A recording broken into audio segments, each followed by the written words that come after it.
যখন আমাদের রবিউল আউয়াল মাস আসে, তখন আমরা যারা মুসলমান আছি, মুসলমানদের মাঝে দুইটা জিনিস মতানৈক্য দেখা দেয়। কিছু মানুষ আছে যারা মিলাদুন নবী নিয়ে অনেক বেশি বাড়াবাড়ি আরম্ভ করে দেয়, আর কিছু মানুষ আছে যারা সিরাতুন নবীর উপরে অটল থাকে। তাহলে আজকের আলোচনা করব যে সিরাতুন নবী আর মিলাদুন নবীর মাঝে পার্থক্যটা কি। আমরা আজকে আলোচনা করব যে আমরা মানবো কোনটা, যে সিরাতুন নবী মানবো নাকি মিলাদুন নবী মানবো। এরপরে আরো আলোচনার বিষয় হলো যে মিলাদুন নবী কি মানা যায় নাকি সিরাতুন নবী মানা যায়। এই বিষয়গুলো নিয়ে বিস্তারিত আলোচনা করব ইনশাআল্লাহ। তাহলে আজকে আমাদের আলোচ্য বিষয় সিরাতুন নবী আর মিলাদুন নবীর মাঝে পার্থক্য কি।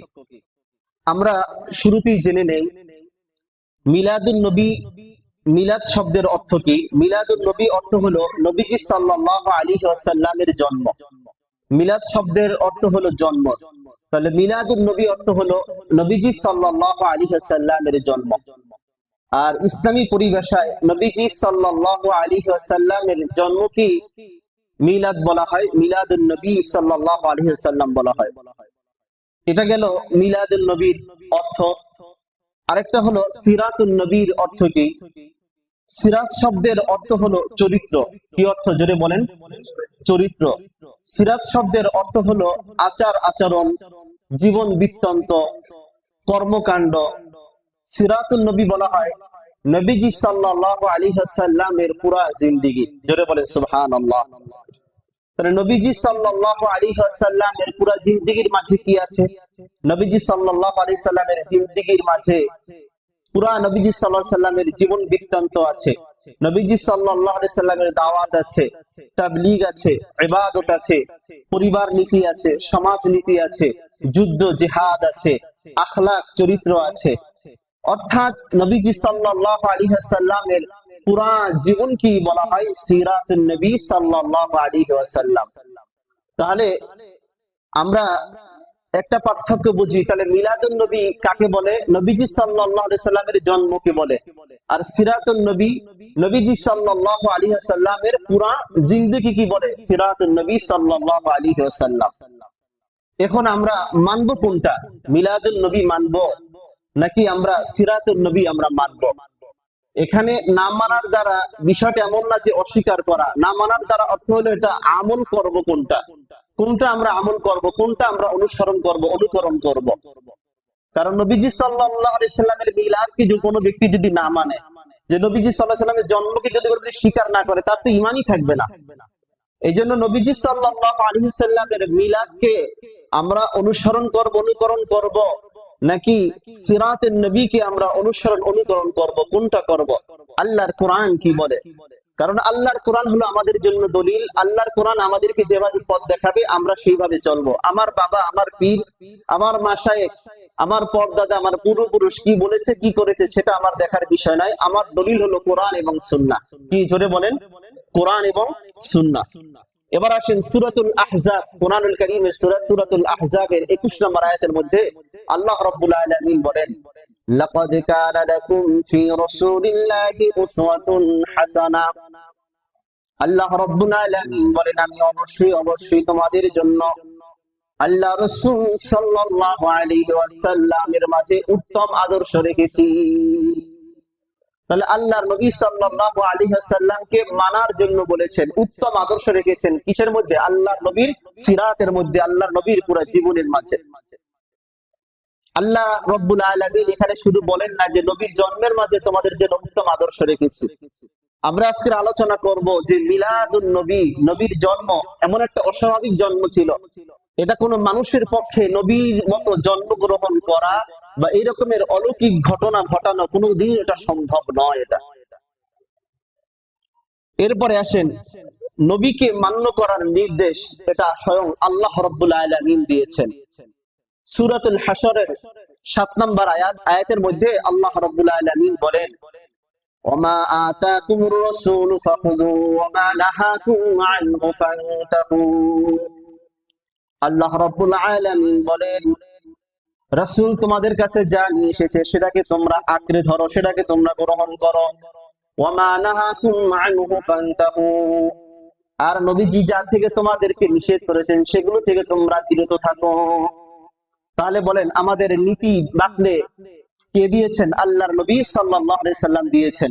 আমাদের আদর্শ হিসাবে কাকে আমরা গ্রহণ করব? নবীজি সাল্লাল্লাহু আলাইহি সাল্লাম গ্রহণ করব। নবীজি যেটা করেছেন আমরা সেটা করব, নবী যেটা করেন নাই এটা আমরা করব না। বলেন এই কথার উপর একমত কিনা সবাই? নবী যেটা করেছেন আমরা সেটা করব, নবী যেটা করেন নাই আমরা সেটা করব না। আল্লাহর কোরআনের সূরা হাশরের 7 নম্বর আয়াত দ্বারা আমরা এটা বুঝলাম। নবীর আনুগত্য কেন করা জরুরি? কারণ নবীর আনুগত্যই হলো স্বয়ং আল্লাহ রাব্বুল আলামিনের আনুগত্য। জোরে বলেন সুবহানাল্লাহ। সূরাতুন নিসার ৮০ নম্বর আয়াত, আয়াতের মধ্যে আল্লাহ রাব্বুল আলামিন বলেন, মান ইউতি'ir রাসূলা ফাকাদ আতা আল্লাহ। যে ব্যক্তি রাসূলের আনুগত্য করলো সে যেন আল্লাহ রাব্বুল আলামিনের আনুগত্য করলো। জোরে বলেন সুবহানাল্লাহ। তাহলে আল্লাহর রাসূলের আনুগত্য করা আল্লাহ রাব্বুল আলামিনের আনুগত্য করা। এই জন্যই তো নবীকে ভালোবাসা মানে হলো আল্লাহ রাব্বুল আলামিনকে ভালোবাসা।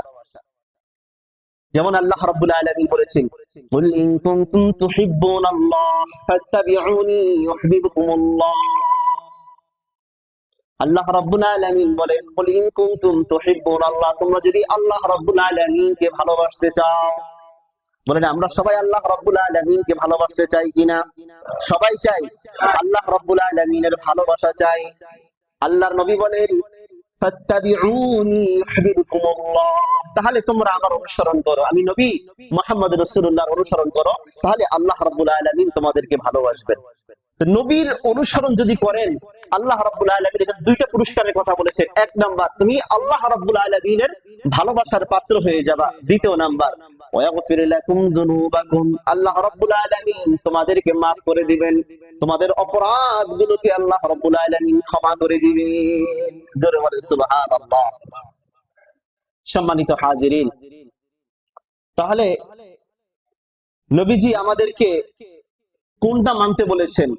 যে আমরা কি মিলাদুন নবী, নবীর জন্ম নিয়ে কি শুধু আমরা ওটাই মানবো, নাকি সিরাতুন নবী, নবীর পুরা জিন্দেগিটাকে মানবো? আল্লাহর নবী সাল্লাল্লাহু আলাইহি ওয়াসাল্লাম আমাদেরকে বলেছেন কোনটা মানতে বলেছেন।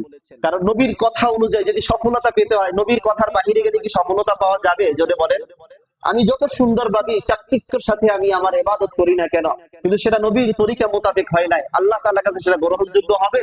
আল্লাহর কাছে সেটা গ্রহণযোগ্য হবে না। এবার বলেন আল্লাহ নবী সাল্লাল্লাহু আলাইহি ওয়াসাল্লাম আমাদেরকে কোনটা মানতে বলেছেন? নবীজি সাল্লাল্লাহু আলাইহি ওয়াসাল্লাম বলেন, তারাকতু ফীকুম আমরাইন লান তাদিল্লু মা তামাসসাকতুম বিহিমা কিতাবাল্লাহ ওয়া সুন্নাত রাসূলি। আল্লাহর নবী সাল্লাল্লাহু আলাইহি সাল্লাম বলেন, আমি তোমাদের মাঝে দুইটা জিনিস রেখে গেলাম। কয়টা জিনিস? দুইটা জিনিস রেখে গেলাম। লান তাদিল্লু মা তামাসসাকতুম বিহিমা কিতাবাল্লাহ, ওই দুইটা জিনিসকে তোমরা যতদিন পর্যন্ত আঁকড়ে ধরবে ততদিন পর্যন্ত কিছুতেই তোমরা গোমরাহ হবে না। জোরে বলেন সুবহানাল্লাহ। এই কথাটা কি নবীর শুধু তৎকালীন সময়ের জন্য, নাকি কিয়ামত পর্যন্ত? যত আনেওয়ালা যত মানুষ আসবে সমস্ত মানুষের জন্য আমি তোমাদের মাঝে কয়টা জিনিস রেখে গিয়েছি? দুইটা জিনিস। এই দুইটা জিনিস যতদিন পর্যন্ত তোমরা আঁকড়ে ধরবা ততদিন পর্যন্ত তোমরা কিছুতেই গোমরাহ হবে না। এক নাম্বার কিতাব আল্লাহ, আল্লাহর কিতাব অর্থাৎ আল্লাহর কোরআন। এক নাম্বার কি? আল্লাহর কোরআন। দ্বিতীয় নাম্বার সুন্নাত রাসূলি, রাসূলুল্লাহ সাল্লাল্লাহু আলাইহি সাল্লামের সুন্নাত, রাসূলুল্লাহ সাল্লাল্লাহু আলাইহি সাল্লামের জীবন বৃত্তান্ত। আল্লাহর নবী সাল্লাল্লাহু আলাইহি সাল্লাম যে কথাগুলো বলেছেন, আল্লাহর নবী সাল্লাল্লাহু আলাইহি সাল্লাম যে কাজগুলো করেছেন, আল্লাহর নবী সাল্লাল্লাহু আলাইহি ওয়াসাল্লামের সামনে সাহাবায়ে কেরাম করেছেন, আল্লাহর নবী সেটাকে মৌন সমর্থন দিয়েছেন। এই বিষয়গুলোকে সুন্নাহ বলা হয়। এগুলোকে কি বলা হয়? সুন্নাহ বলা হয়। তাহলে এইগুলো যতদিন পর্যন্ত আমরা আঁকড়ে ধরবো তাহলে ওই ততদিন পর্যন্ত আমরা কিছুতেই পথভ্রষ্ট হব না, গুমরাহ হব না। এই জন্য সাহাবায়ে কেরাম হলেন আমাদের মাপকাঠি। সাহাবায়ে কেরাম কি? জোরে বলেন। আমাদের মাপকাঠি। সাহাবায়ে কেরাম, তাবিঈন, তাবে তাবিঈন, এরা হলেন আমাদের মাপকাঠি। তাহলে যে জিনিস নবীজি করেন নাই, যে জিনিস সাহাবায়ে কেরাম করেন নাই, যে জিনিস তাবিঈন, তাবে তাবিঈন করে নাই, ওই জিনিস কি আমরা করতে পারি? কেন করব না? কোরআন সুন্নাহ সমর্থন করে না, এই জন্য আমরা করব না। এবার আসেন একটা বিষয় আপনাদেরকে প্রশ্ন করি, মিলাদুন নবী এটা কি আসলে পালন করা যায়? বলে আমরা মিলাদুন নবী পালন করি। মিলাদুন নবী এটা আসলে আলোচনার বিষয় নয়, পালন করার বিষয় নয়, এটা হলো আলোচনার বিষয়। কি জোরে বলেন? পালন করা এক জিনিস, আলোচনা করা আরেক জিনিস। মিলাদুন নবী এটা আলোচনা করে তৃপ্তি অনুভব করা যায়, কিন্তু এটার উপরে আমল করা যায় না, এটা পালন করা যায় না। যেমন মিলাদুন নবীর আলোচনা করা যায়, আলোচনাটা আল্লাহর কোরআনের মধ্যেও আছে। সূরা মারিয়ামের 33 নম্বর আয়াতের মধ্যে আল্লাহ রাব্বুল আলামিন বলেন, ওয়াসসালামু আলাইয়া ইয়াওমা উলিদতু ওয়া ইয়াওমা ইয়ামুতু ইয়াওমা বুলিদতু ওয়া ইয়াওমা আমুতু ওয়া ইয়াওমা উবআসু হাইয়া। আল্লাহ রাব্বুল আলামিন আল্লাহর পয়গম্বর, আল্লাহ রাব্বুল আলামিনের একজন পয়গম্বর হযরত ইয়াহইয়া আলাইহিস সালাতু ওয়াস সালাম, তিনি এটা বলেছিলেন, ওয়াসসালামু আলাইয়া। হযরত ঈসা আলাইহিস সালাতু ওয়াস সালাম তিনি বলেছিলেন, ওয়াসসালামু আলাইয়া ইয়াওমা বুলিদতু ওয়া ইয়াওমা আমুতু ওয়া ইয়াওমা উবআসু হাইয়া। যেদিন আমি জন্ম নিয়েছি এবং যেদিন আমি মৃত্যুবরণ করব এবং যেদিন পুনরায় আবার জীবিত হয়ে আল্লাহ রাব্বুল আলামিনের সামনে উত্থিত হব, যে ওই দিন শান্তিময় এবং বরকতের দিন।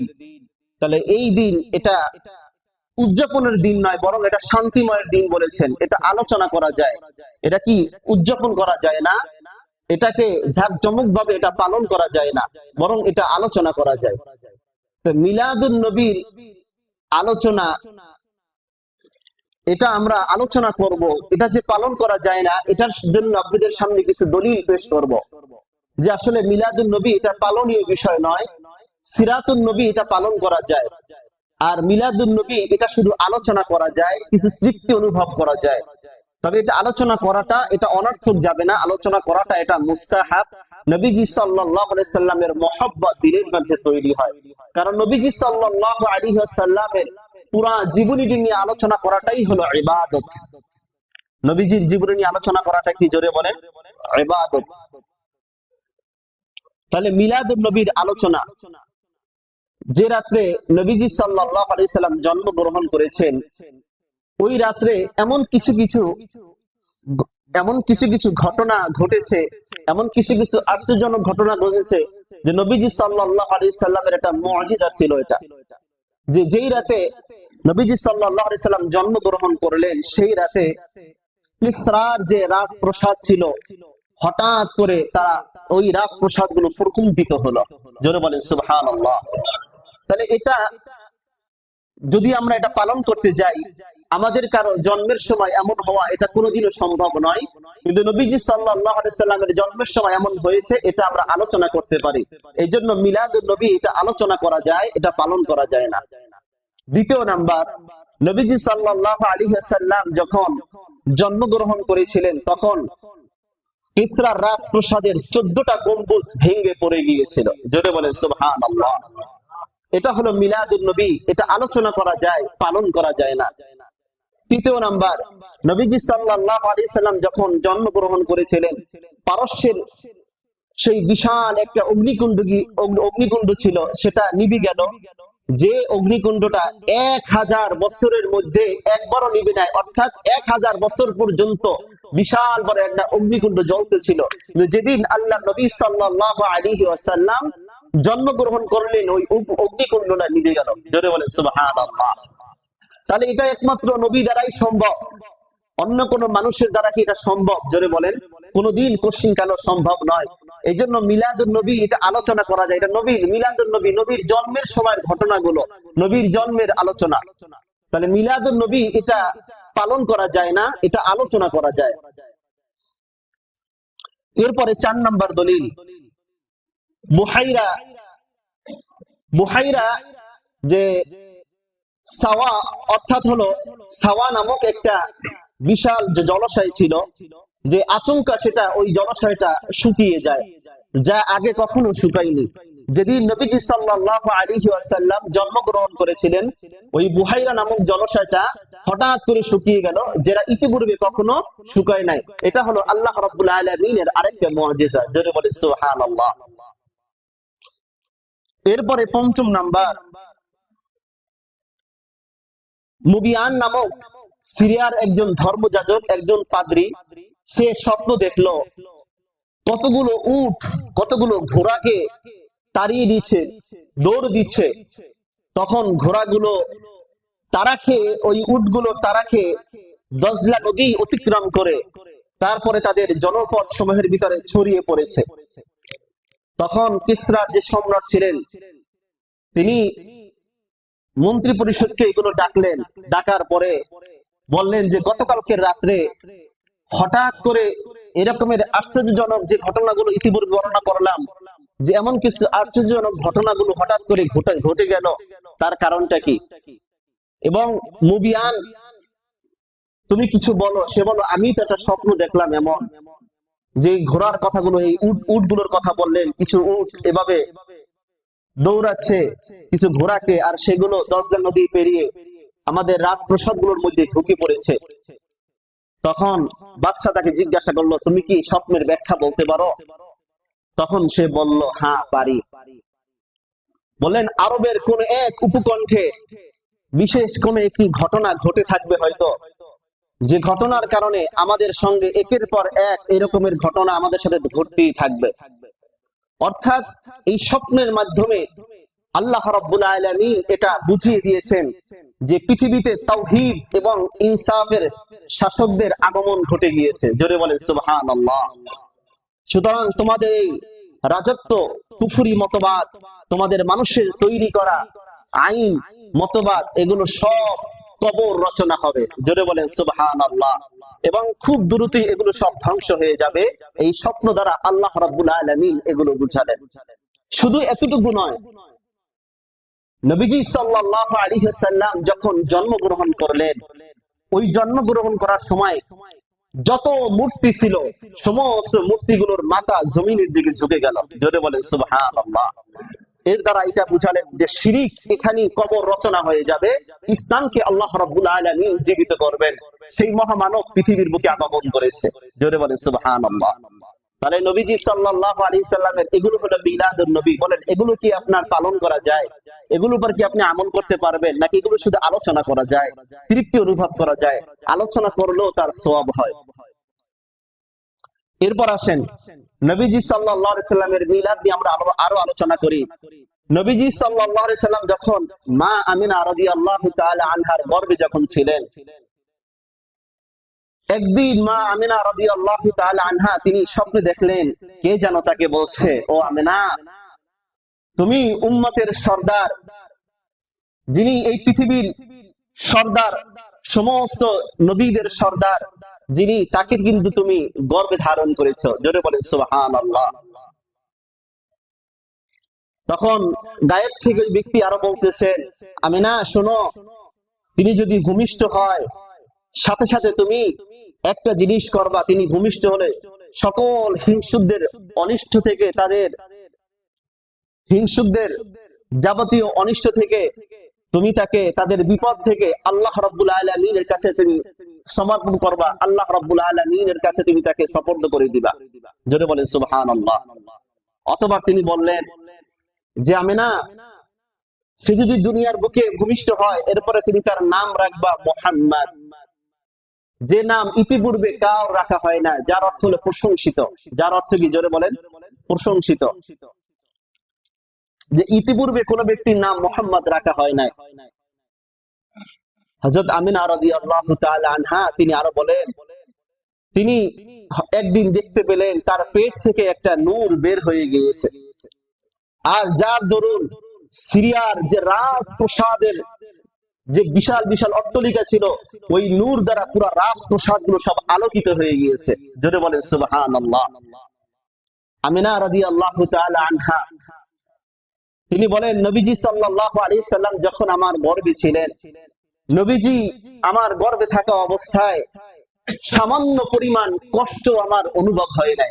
জোরে বলেন সুবহানাল্লাহ। কারণ নবী তো এই পৃথিবীর বুকে কাউকে কষ্ট দেওয়ার জন্য আসেন নাই।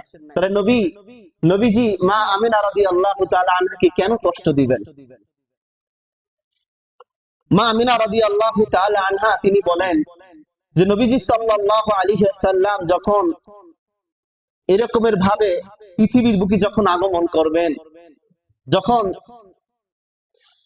তিনি পৃথিবীর বুকে যখন আগমন করবেন, নবীজি প্রসবের সময় তার সঙ্গে একটা নূর বের হলো, যা পৃথিবীর পূর্ব থেকে পশ্চিম, উত্তর থেকে দক্ষিণ সব আলোকিত করে ফেললো। জোরে বলেন সুবহানাল্লাহ।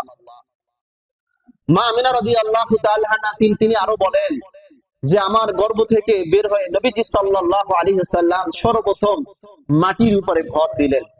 মাটির উপরে ভর দেওয়ার পর আল্লাহ নবী সাল্লাল্লাহু আলাইহি ওয়াসাল্লাম এক মুষ্টি মাটি নিয়ে তিনি আসমানের দিকে তাকিয়ে থাকলেন, হাতে মুঠ করে আসমানের দিকে তাকিয়ে থাকলেন। জোরে বলেন সুবহানাল্লাহ। হযরত উসমান ইবনে আব্দুল আসিম রাদিয়াল্লাহু তাআলা আনহুর মা হযরত ফাতেমা বিনতি আব্দুল্লাহ রাদিয়াল্লাহু তাআলা আনহা তিনি বলেন, নবীজির জন্মের সময়, জন্মের আগ মুহূর্তে আমি আমিনার কাছে গেলাম। যখন আমি আমিনার কাছে গেলাম তখন দেখি বিবি আমিনার ঘরটি আলোকিত হয়ে গিয়েছে। আকাশের তারকাগুলো এমন ভাবে তার দিকে ঝুঁকে পড়েছে, তিনি বলেন আমার মনে হলো যে আকাশের তারকাগুলো সব খসে আমার উপরে পড়ে যাবে। জোরে বলেন সুবহানাল্লাহ। তাহলে এই যে বিষয়গুলো, এগুলো একমাত্র নবীজি সাল্লাল্লাহু আলাইহি ওয়াসাল্লামের জন্যই এটা খাস। এটা পৃথিবীর অন্য কোনো মানুষের জন্য, এমনকি কোনো নবীর জন্য এটা খাস ছিল না। এটা হলো একমাত্র নবীর জন্যই এটা খাস। এই জন্য এই বিষয়গুলো আমল করা যায় না, এই বিষয়গুলো শুধু আলোচনা করা যায়, এই বিষয়গুলো উদযাপনের বিষয় নয় এগুলো। এটাই হলো মিলাদুন নবী। এরপরে নবীজি সাল্লাল্লাহু আলাইহি ওয়াসাল্লামের জন্মের আগে বেশ কয়েক বছর আরবে খুব দুর্ভিক্ষ দেখা দিল। আর আরবে যখন দুর্ভিক্ষ দেখা দেয় তখন তার যে বছর আল্লাহর নবী সাল্লাল্লাহু আলাইহি সাল্লাম জন্মগ্রহণ করবেন, জন্মের বছর আরবে সেই দুর্ভিক্ষ কেটে গেল। জোরে বলেন সুবহানাল্লাহ। শুধু এতটুকু নয়, যদি কোনো ব্যক্তি কোনো সমস্যায় পড়ে যেত তাহলে নবী মুহাম্মদ রাসূলুল্লাহ সাল্লাল্লাহু আলাইহি সাল্লামকে কোলে নিয়ে যদি দোয়া করত, সাথে সাথে সমস্যা সমাধান হয়ে যেত। তাহলে এগুলো হলো নবীজি সাল্লাল্লাহু আলাইহি ওয়াসাল্লামের জন্যই খাস। শুধু এতটুকু না, আল্লাহর নবী সাল্লাল্লাহু আলাইহি সাল্লামের জন্য আরো কিছু বৈশিষ্ট্য ছিল। নবীজি সাল্লাল্লাহু আলাইহি ওয়াসাল্লাম যখন তিনি মায়ের স্তন্য পান করেছেন, হালিমাতুস সাদিয়া রাদিয়াল্লাহু তাআলা আনহা, হালিমাতুস সাদিয়া রাদিয়াল্লাহু তাআলা আনহা ডান স্তনের দুধ তিনি সবসময় পান করতেন, কখনো বাম স্তনের দুধ পান করতেন না। কারণ হালিমাতুস সাদিয়া রাদিয়াল্লাহু তাআলা আনহার আরো একজন সন্তান ছিল। আল্লাহর নবী তো অন্যের হক নষ্ট করার জন্য পৃথিবীর বুকে আগমন করেন নাই। এই জন্য নবীজি সাল্লাল্লাহু আলাইহি ওয়াসাল্লাম সব সময় শুধু ডান স্তনের দুধই পান করতেন। জোরে বলেন সুবহানাল্লাহ। হালিমাতুস সাদিয়া রাদিয়াল্লাহু তাআলা আনহা তিনি বলেন, আমি নবীকে বহুতবার চেষ্টা করেছি বাম স্তনের দুধ পান করানোর জন্য, কিন্তু যখনই আমি নবীর মুখের কাছে নেই, নবীর সাথে সাথে মুখটাকে ঘুরিয়ে ফেলেন। জোরে বলেন সুবহানাল্লাহ। হালিমাতুস সাদিয়া রাদিয়াল্লাহু তাআলা আনহা তিনি বলেন, আল্লাহর নবী সাল্লাল্লাহু আলাইহি সাল্লামকে আনার জন্য আমি যখন গেলাম, আমার সাওয়ারিটা, আমার গাধাটা ছিল খুবই জীর্ণশীর্ণ, চলতে পারতো না, এতটা দুর্বল ছিল। হালিমাতুস সাদিয়া রাদিয়াল্লাহু তাআলা আনহা তিনি বলেন, আমার সাথে যারা ছিল সবাই আমাকে বকাঝকা করতে লাগলো, হালিমা তুমি এত পিছনে কেন পড়ে গেলে, তুমি আসো, তাড়াতাড়ি আসো, তোমার জন্য আর কতক্ষণ আমরা অপেক্ষা করব। কিন্তু যখন নবী মুহাম্মদ রাসূলুল্লাহ সাল্লাল্লাহু আলাইহি সাল্লামকে নিয়ে যখন ফিরলেন, ওই জীর্ণ শীর্ণ গাধাটা সাথে সাথে হৃষ্টপূর্ণ হয়ে গেল। জোরে বলেন সুবহানাল্লাহ। এবার হালিমাতুস সাদিয়া যাচ্ছেন, সবার আগে আগে চলে যাচ্ছেন। এবার অন্যান্য মহিলারা জিজ্ঞাসা করলো, হালিমা তুমি তো আমাদের সাথে যখন আসছিলা তখন তো জীর্ণ শীর্ণ একটা গাধার পিঠে চড়ে আসছিলা, কিন্তু এখন দেখি তোমার গাধাটা অনেক সচল হয়ে গেছে, হৃষ্টপুষ্ট হয়ে গেছে, তুমি কি তোমার সাওয়ারি পাল্টিয়েছো? তখন হালিমাতুস সাদিয়া বললেন, আমি আমার সাওয়ারি পাল্টাই নাই, আমি এক বরকতময় শিশু নিয়ে এসেছি, ওই শিশুর বরকতে আল্লাহ রাব্বুল আলামিন আমাকে বরকত দান করেছেন। জোরে বলেন সুবহানাল্লাহ। তাহলে এটা ছিল নবীজি সাল্লাল্লাহু আলাইহি সাল্লামের জন্য খাস। এটা কোনো মানুষের আমল করা সম্ভব নয়। আল্লাহর নবী সাল্লাল্লাহু আলাইহি সাল্লামকে নিয়ে হালিমাতুস সাদিয়া যাচ্ছেন, দেখেন আকাশের উপর থেকে একটা মেঘখণ্ড হালিমা যেদিকে যায়, আল্লাহর নবী সাল্লাল্লাহু আলাইহি ওয়াসাল্লাম যেদিকে যান, হালিমাতুস সাদিয়া নবীকে নিয়ে যেদিকে যায়, আকাশের মেঘখণ্ডটাও ঠিক সেই দিকে যায়। হালিমা ডানে যায়, আকাশের মেঘখণ্ডটাও ডানে যায়, হালিমাতুস সাদিয়া বামে যায়, আকাশের মেঘখণ্ডটাও বামে যায়। তখন তিনি বুঝলেন এটা আসলে আমার কোন কারামতি না, এটা হলো এই শিশু নবী মুহাম্মদ রাসূলুল্লাহ সাল্লাল্লাহু আলাইহি সাল্লামের মুজিজা। জোরে বলেন সুবহানাল্লাহ। তাহলে এটা নবীর জন্য খাস ছিল, এটা হলো মিলাদুন নবী। তাহলে এটা আলোচনা করা যায়, এটা পালন করা যায় না। এরপরে নবীজি সাল্লাল্লাহু আলাইহি সাল্লামকে নিয়ে যখন হালিমাতুস সাদিয়া অনেক দূর যাত্রা করলেন, পথিমধ্যে একটা গাছের কিনারায় বসলেন, যে গাছটা একদম জীর্ণশীর্ণ হয়ে গিয়েছিল, শুকিয়ে গিয়েছিল। আল্লাহর নবী সাল্লাল্লাহু আলাইহি সাল্লাম বসার সাথে সাথে গাছটা আবার আগের মতো তরুতাজা হয়ে গেল। জোরে বলেন সুবহানাল্লাহ। হালিমাতুস সাদিয়া রাদিয়াল্লাহু তাআলা আনহা, তিনি যখন তার ঘরে আল্লাহর নবী সাল্লাল্লাহু আলাইহি সাল্লামকে নিলেন, হালিমাতুস সাদিয়ার ঘরে যতগুলো বকরি ছিল, যখন এগুলো মাঠে চড়তে যেত, পুরা পেট ভর্তি করে আসতো, হালিমাতুস সাদিয়ার প্রত্যেকটা বকরি এত পরিমাণে দুধ দিতেন, দুধ দহন করে এরপরে নিজেরা পান করতেন, আবার মানুষদেরকে দিতেন, মানুষ আবার বিক্রি করতে পারতেন। তারপরে তার এই বকরির দুধ শেষ হতো না। জোরে বলেন সুবহানাল্লাহ। অন্যান্য মহিলারা বলতো, হালিমাতুস সাদিয়ার বকরিগুলো যে জায়গায় চড়ায়, আমাদের বকরিগুলো ওই জায়গায় চড়াও। কিন্তু মহিলারা ঠিকই পাঠায়, কিন্তু হালিমাতুস সাদিয়ার বকরিগুলো যে বরকত নিয়ে আসে, অন্যান্য মহিলাদের এই বরকত গুলো নিয়ে আসে না। তো এভাবে একটা আর দুইটা নয়, অসংখ্য অসংখ্য ঘটনা এমন আছে। এটা হলো মিলাদুন নবী। তাহলে নবীজি সাল্লাল্লাহু আলাইহি সাল্লামের জন্ম নিয়ে আলোচনা। এখন আসেন যে আমাদের তাহলে মানার বিষয় কি, মিলাদুন নবী নাকি সিরাতুন নবী? আমরা মানবো কি নবীজি সাল্লাল্লাহু আলাইহি ওয়াসাল্লামের মিলাদুন নবী মানবো নাকি সিরাতুন নবী, নবীজির পুরো জিন্দেগিটাকে আমরা মানবো? আমরা মানবো কোনটা? আল্লাহর নবী সাল্লাল্লাহু আলাইহি সাল্লামের পুরো জিন্দেগি। আপনি যদি শুধু মিলাদুন নবী মানে নবীদের জন্ম নিয়েই যদি আপনি আলোচনা করেন, এটার উপরে যদি আপনি আমল করতে যান, শুধু আপনি জন্মের ভিতরেই আপনি ক্ষান্ত থাকলেন, জন্মের ভিতরে সীমাবদ্ধ থাকলেন, কিন্তু এর বাকি একটা অংশ, এই অংশের ভিতরে তখন আপনার সীমাবদ্ধতা থাকলো না। আর যদি আপনি সিরাতুন নবী যদি আপনি মানেন, তাহলে নবীজির জন্ম থেকে নিয়ে মৃত্যু পর্যন্ত তামাম জিন্দেগি তখন আপনার আমলের মধ্যে এসে যাবে। কথা বলেন ঠিক কিনা? তাহলে মানবো কোনটা আমরা? সিরাতুন নবী সাল্লাল্লাহু আলাইহি ওয়াসাল্লাম। এবার আসেন, কিছু মানুষ আছে অতি উৎসাহী হয়ে তারা বলে মিলাদুন নবী এটা হলো সকল ঈদের সেরা ঈদ। ঈদে মিলাদুন নবী সাল্লাল্লাহু আলাইহি ওয়াসাল্লাম। ঈদে মিলাদুন নবী সাল্লাল্লাহু আলাইহি ওয়াসাল্লামের অর্থ কি? নবীজি সাল্লাল্লাহু আলাইহি ওয়াসাল্লামের জন্মকে কেন্দ্র করে উৎসব বানানো, উৎসব হিসাবে সেটাকে পালন করা, এটা শরীয়তে জায়েজ আছে কিনা সেটা আমরা জেনে নিই। কারণ আমাদের মানদণ্ড হলো কোনো পীর মাশায়েখ না, আমাদের মানদণ্ড কোনো দরবার না, কোনো আলেম না, আমাদের মানদণ্ড হলো কোরআন এবং হাদিস। মানদণ্ড কি? জোরে বলেন, কোরআন এবং হাদিস। কিছু মানুষ আছে যারা মিলাদুন নবীকে সাইয়্যিদুল আলা, সকল ঈদের সেরা ঈদ মনে করেন। যে ঈদ শব্দের অর্থ কি, ঈদকে ঈদ কেন বলা হয়, এটা আগে আমরা জেনে নিই। ঈদ শব্দের অর্থ হলো আনন্দ, উৎসব। যেহেতু ঈদে মানুষ আনন্দ করে, উদযাপন করে, ঈদ আনন্দ উদযাপন করে, তাই তাকে ঈদ বলা হয়। বুখারী শরীফের 952 নম্বর হাদিস, আল্লাহ নবী সাল্লাল্লাহু আলাইহি ওয়াসাল্লাম আবু বকর সিদ্দিক রাদিয়াল্লাহু তাআলা আনহু কে বলেন, قال رسول الله صلى الله عليه وسلم يا أبا بكر, আল্লাহ নবী সাল্লাল্লাহু আলাইহি ওয়াসাল্লাম সিদ্দিক আকবর আবু বকর সিদ্দিক রাদিয়াল্লাহু তাআলা আনহু কে বলেন, ইন্না লিকুল্লি কওমিন ঈদান, নিশ্চয়ই প্রতিটি জাতির জন্য উৎসবের দিন রয়েছে, ওয়াহাদা ঈদুনা, আর এটি হলো আমাদের উৎসব। এটি কি? জোরে বলেন, আমাদের উৎসব। তাহলে ইসলামের ঈদ কোনটি, ইসলামের ঈদ কয়টি ও কি কি, ইসলামের ঈদ কয়টি ও কি কি, সেটাও আমরা হাদিস দ্বারা আমরা জেনে নিব। আবু দাউদ শরীফের 1134 নম্বর হাদিস, এই হাদিসটি বর্ণনা করেছেন হযরতে আনাস ইবনে মালিক রাদিয়াল্লাহু তাআলা আনহু। عن أنس بن مالك رضي الله تعالى عنه قال قدم رسول الله صلى الله عليه وسلم المدينة, হযরত আনাস ইবনে মালিক রাদিয়াল্লাহু তাআলা আনহু থেকে বর্ণিত, তিনি বলেন আল্লাহ রাসূল সাল্লাল্লাহু আলাইহি ওয়াসাল্লাম মদিনার বুকে আগমন করলেন। ওয়ালাহুম ইয়াউমানি ফীহিমা, যখন তিনি মদিনার বুকে আগমন করলেন তখন তিনি দেখতে পেলেন তাদের মাঝে এমন দুইটা দিন আছে যে দিন তারা উৎসব পালন করছে, তাদের জন্য এটা ঈদের দিন।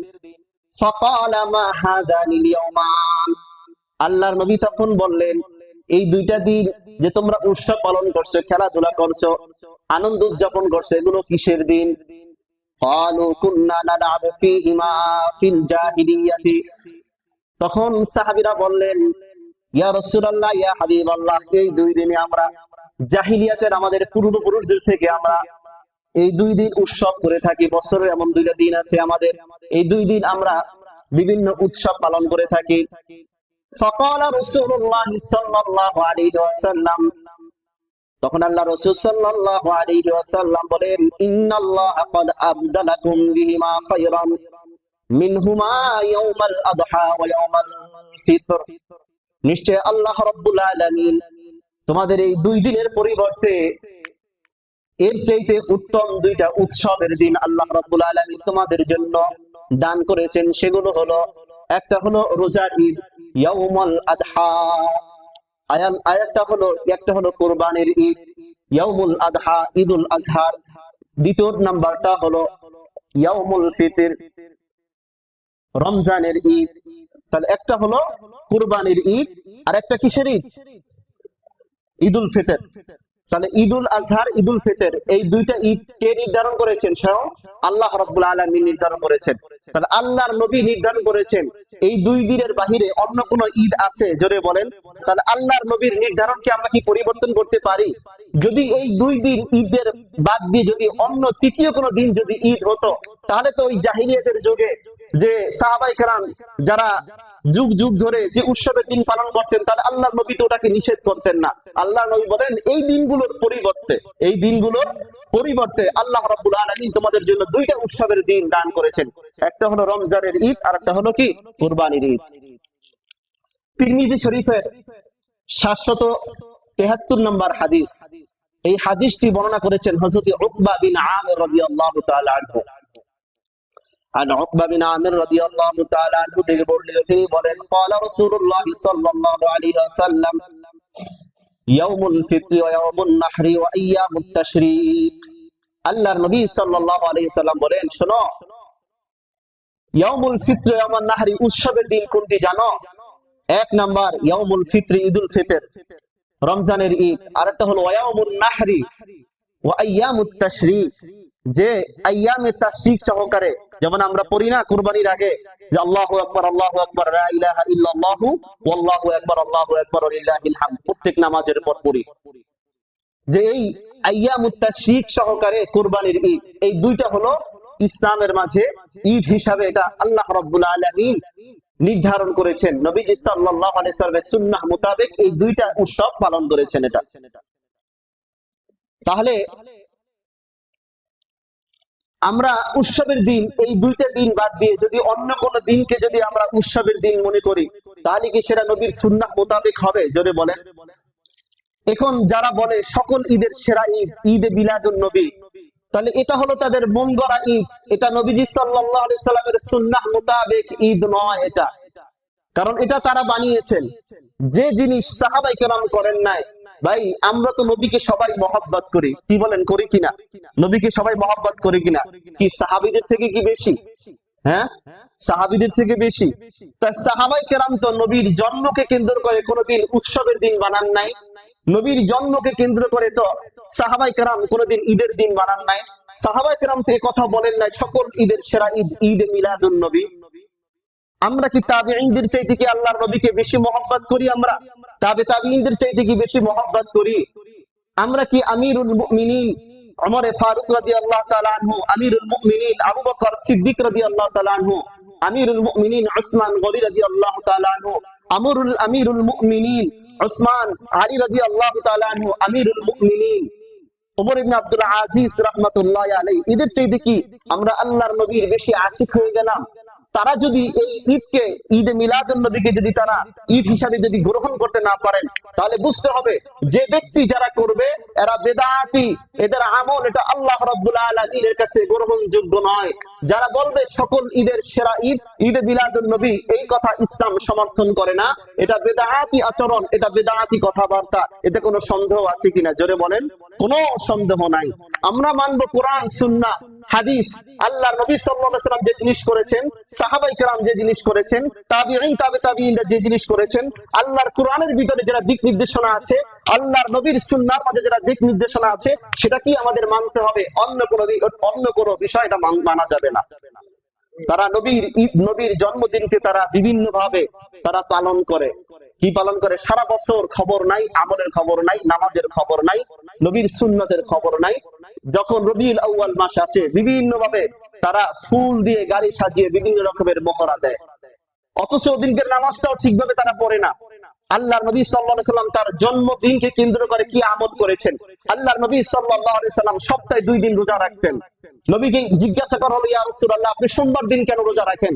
আল্লাহর নবী সাল্লাল্লাহু আলাইহি সাল্লাম বলেছেন, আমি তো সোমবার দিন রোজা রাখি এই জন্য যে এই দিন আমি জন্মগ্রহণ করেছি, আমার জন্মগ্রহণ যেহেতু করেছি, এই জন্মদিনের শুকরিয়া স্বরূপ আমি রোজা রাখি।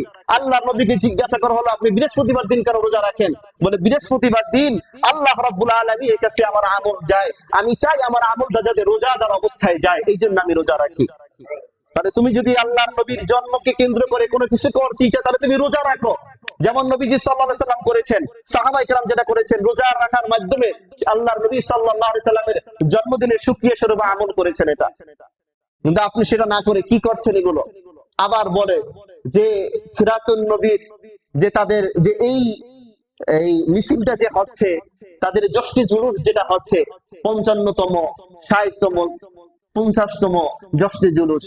আরে ভাই, 50তম, তাহলে 50 বছর আল্লাহর নবীরও চলে গেছেন 1450 বছর আগে।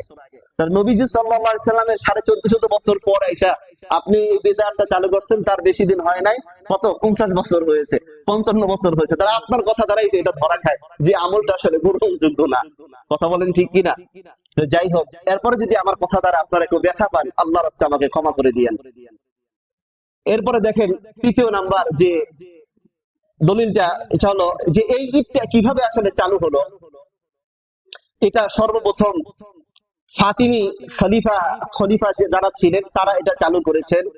তারা শিয়াপন্থী ছিল। তারা শিয়াদের একটা হলো যে তারা ইসলামের ভিতরে অনেক বড় বড় বেদাত গুলো, এগুলো তারা ইতিপূর্বে থেকে তারা ঢুকিয়ে দিয়েছে। তারা শিয়াপন্থী ছিল। এরপর 300 হিজরিতে সর্বপ্রথম মিশরের খলিফার হাত ধরে এটা চালু হয়। তারা এভাবে তারা মোটামুটি ভাবে মিশরে তারা রাষ্ট্রীয় ভাবে চালু করে। এরপর ব্যাপকভাবে 600 হিজরিতে বাদশা মুজাফফর উদ্দিন আবু সাঈদ পুকুরির হাত ধরে এটা ব্যাপকভাবে এই বেদাতটা চালু হয়। এবং এদেরকে সন্তুষ্ট করার জন্য তৎকালীন জমানায় একজন রাজ দরবারি আলেম, যাদেরকে এক কথায় আমাদের দেশে দালাল বলা যায়, এটা এরা একে সন্তুষ্ট করার জন্য একটা কিতাবও তাকে লিখে দিয়েছে। এটা তো এখান থেকে এই বেদাত গুলো চালু হয়ে আসছে। এগুলো এই জন্য কোন বেদাতি যে আমল গুলো, এগুলো গ্রহণযোগ্য না এটা। তো যাই হোক, আমরা আমাদের আকীদা বিশ্বাসটা যাতে আমরা ঠিক রাখি। আজকের বয়ানটা এই জন্য করলাম, যেহেতু আমাদের জাতীয় মসজিদের জাতীয় ইমাম যে আব্দুল মালিক সাহেব দামাত বারাকাতুহুল আলিয়া, তিনি এই বিষয়টা বলেছিলেন যে 2 ঈদের বাহিরে অন্য কোনো ঈদ নাই। এই কথাটাকে কেন্দ্র করে কিছু মানুষ মানে এতটা ওনার ব্যাপারে মন্তব্য করেছে। কেউ কেউ এমনও মন্তব্য করেছে আব্দুল মালিক সাহেব ওনার কিতাব পড়া উচিত, কিতাব মুতালা করা উচিত। অথচ ওনার লিখিত একটা কিতাব আল মাদখাল ফিল হাদিসিল উলুমিয়া, যেটা আমাদের ইফতা বিভাগে এই হাদিসটা পড়ানো হয়, এবং ওনার লিখিত এই কিতাবটা মাকতাবাতুল আজহারে পড়ানো হয়। ওনার লিখিত এই কিতাবটা মদিনা ভার্সিটিতে পড়ানো হয় এটা। অথচ উনি কত মাপের একজন আলেম। এই বাংলাদেশের ভিতরে, উপমহাদেশের ভিতরে উল্লেখযোগ্য আলেমের ভিতরে হাদিসের জগতে আব্দুল মালিক সাহেব হুজুর অন্যতম একজন আলেম, যিনি জাতীয় মসজিদের জাতীয় ইমাম। উনি বাংলাদেশের ভিতরে আস্থাভাজন একজন আলেম। উনি আল্লাহ রাব্বুল আলামিন যেন হুজুরের নেক হায়াত দান করেন, সর্বরকমের ষড়যন্ত্র থেকে আল্লাহ রাব্বুল আলামিন যেন হেফাজত করেন। আল্লাহ রাব্বুল আলামিন যেন আমাদের আকীদা বিশ্বাসকে হেফাজত করেন।